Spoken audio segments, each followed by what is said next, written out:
Tan kabajamtootaa fi jaalatamtoota miidiyaa hordoftoota miidiyaa gurmuttuu akkam jirtan nagaa keessanii eegaa history of common course chapter 5 part 3 walitti deebineeti kan jirru Muslim Christian conflict consequence toopikiin keenyarraa bu'aa yookaan riidaaltii waraana muslim sultaanetii fi mootummaa kiristaanaa gidduu gaggeeffamaa ture irraa kan eegallu ta'a. Haga xumuraatti nu hordofaa. Like, share, subscribe gochuu hin dagatinaa. Consequence of Muslim Christian conflict. The first hack human and material cost weakening Muslim and Christian linguistic, religion, intermingling, and intermarriage among various cultural groups. Tokkoffaarratti gara humna namaatii fi gara maatiriyaala yookaan meeshaalee gatii guddaa kafalanii hedduu dadhabaniiru gama lamaaniinuu. Gara muslimaallee ta'e gara kiristaanaatiinis hedduu kan miidhaa guddaa irraan ga'e jechuudha. Lamaffaarratti linguistic and religious intermingling and intermarriage among various cultural groups.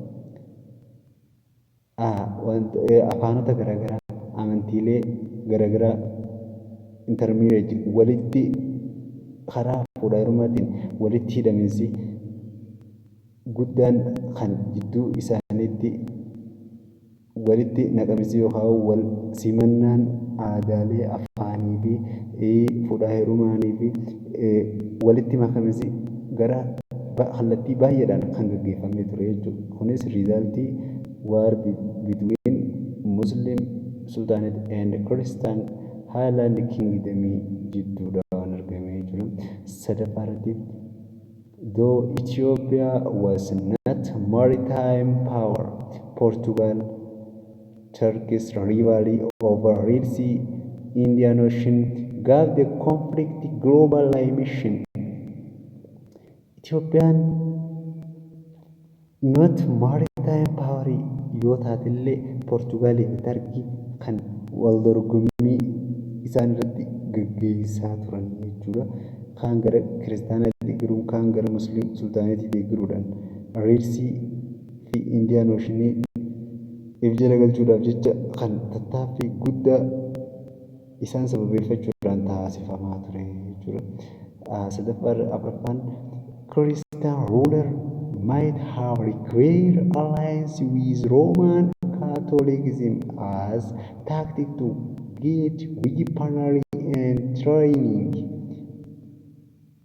Hooggantoonni yookaan ruuleriin kiristaanaa might have required alliance Roman Catholic Churchidhaan waliin waliigaltee uumuudhaan as tactic to get weaponry and training akka meeshaa waraanaa yookaan leenjii gahaa isaanirraa argataniif deeggarsa isaanirraa argachuuf jecha Roman Catholicidhaan waliigaltee hedduu taasisaa turanii.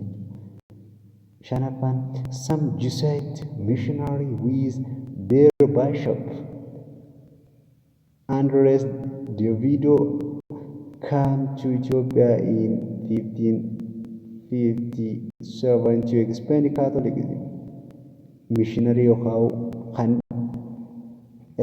ergamtoonni Jesuitiidha Awurooppaa Portugaal irraa ka'uudhaan gara Itoophiyaa kan dhufan Kaatolikizimii babal'isuudhaaf innis Ovidio nama jedhamu.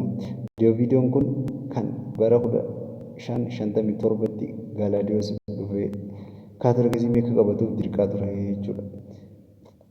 The Portugal soldier waraanni Portugaalii who came to Ethiopia to assist the Christian kingdom in the war of Ahmed Granj didn't return to their country when the conflict was over.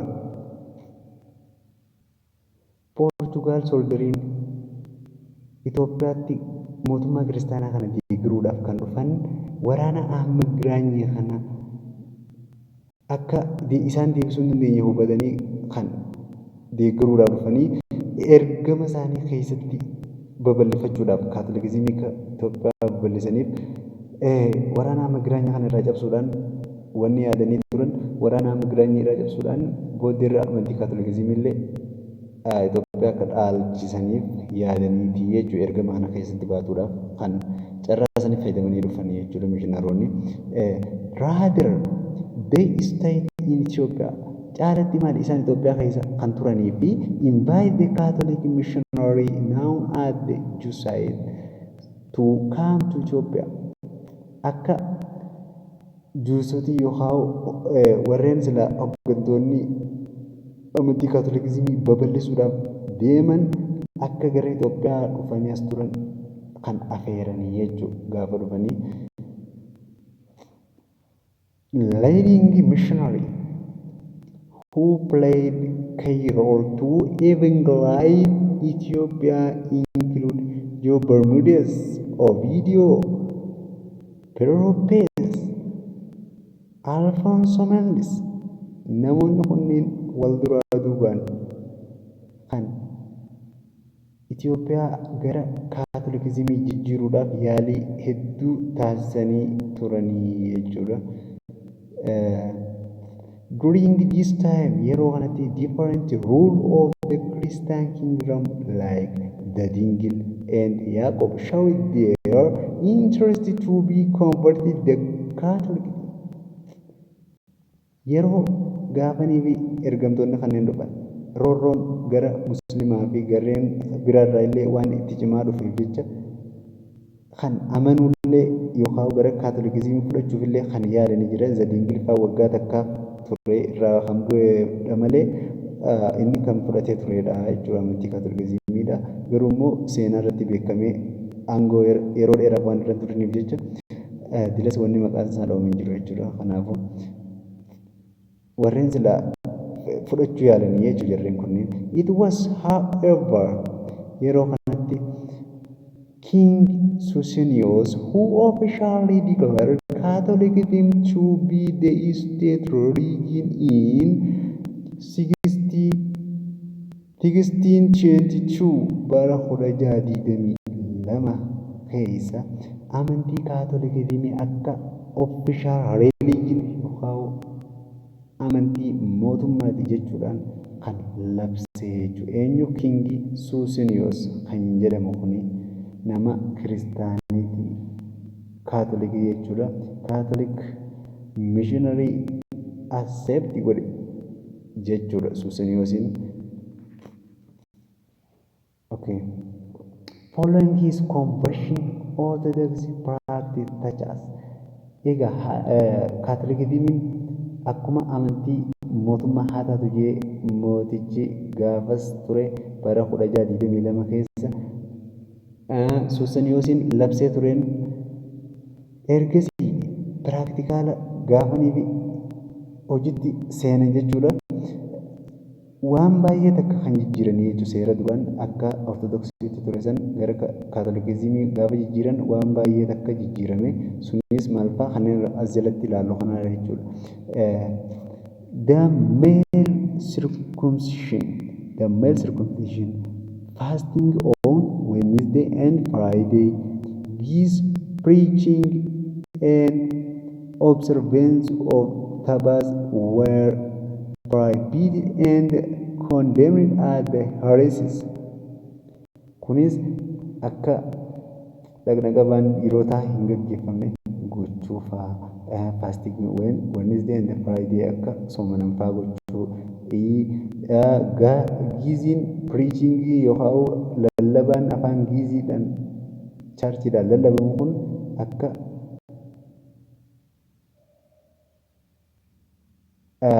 akkanii fi dhorkamu gochuu jechuudha. Ethiopian Scientific and Arch Convent or Tabat kan jedhamuun kun revenants were prohibited kun hundi kanneen dhorkamanidha jechuudha.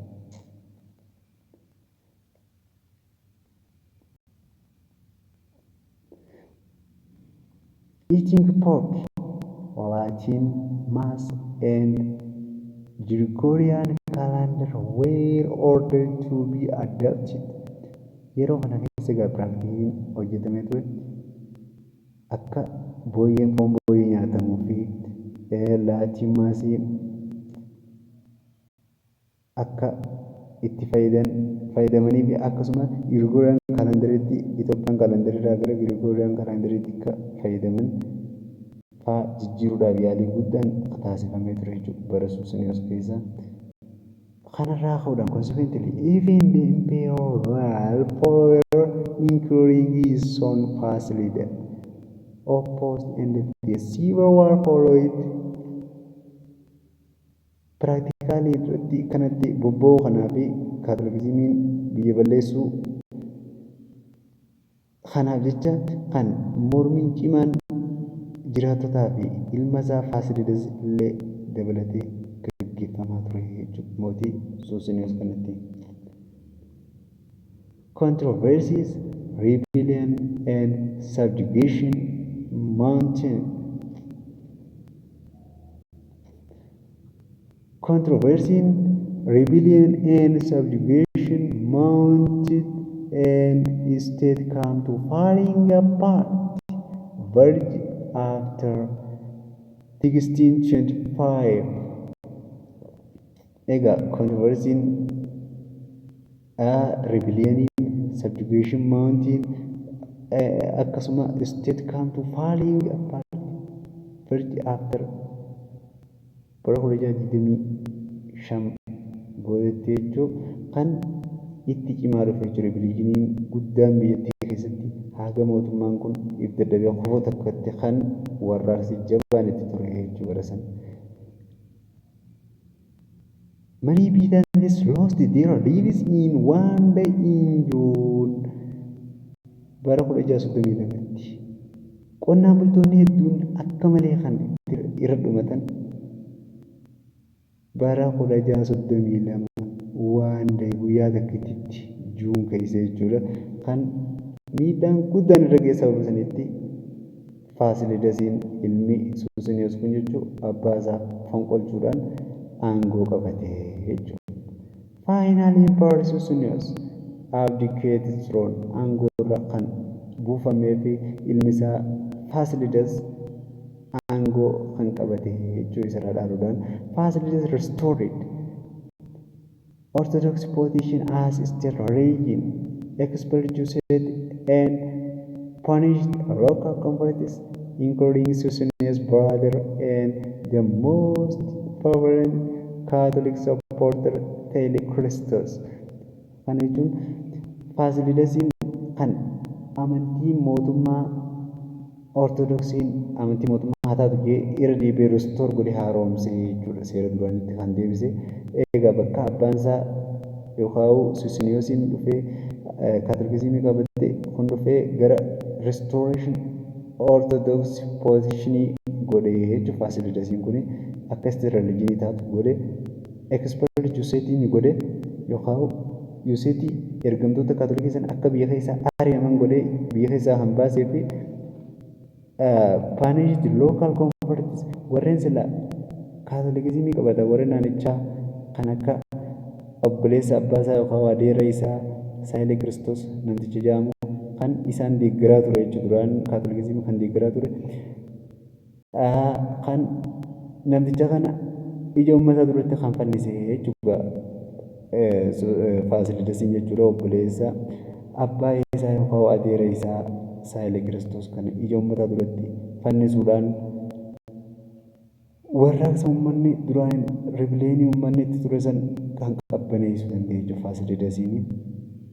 Achiin booda riiformiin inni dalage offering another conflictiin biroo ammaas dhufuu danda'a jechuudhaan maal godhe Fasilidas introduced closed door policy. Biyyoota alaa yookaan biyyoota Awurooppaa sanirraa hulaa cufate yookiin akka gonkumaa biyya Itoophiyaa asiin godhee rileeshinii takka wajjin godhu irraa bilisa ta'e jechuudha. Tooftaa kanaan kan aangoo isaa fi biyyallee nagee gochuuf yaalee jechuudha. Kanaanis ittiin milkaa'ina kan ture jechuudha Faasiliidasiin, which isolated Ethiopia from all European for about century and a half until 19th century beginning, except secret visits by French Dr. Charles Jacques Ponset in the 1700 and the Scottish traveler James Brooke in 1769 kanatti haga jarri kun dhufanitti biyyoonni Awurooppaa takka Itoophiyaa akka hin seenne godhee ture jechuudha. Kanas naannoo jaarraa lamaa takka kanatti milkaa'ee ture jechuudha Faasiliidasiin.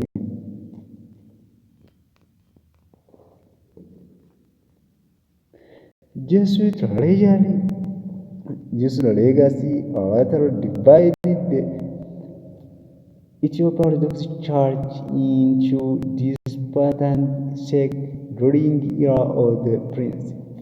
Bara san keessa akka Ethiopian Orthodox Church bakka baay'eetti faffacaatee yookaan qoqqoodamtuu firqaan akka baatuuf ga'ee guddaa Jesuitiin sun kan taphatanii yookaan akka Ethiopian Orthodox Church tun gargar babaatu kan godhaa turan jechuudha. Doctrinal division and the controversy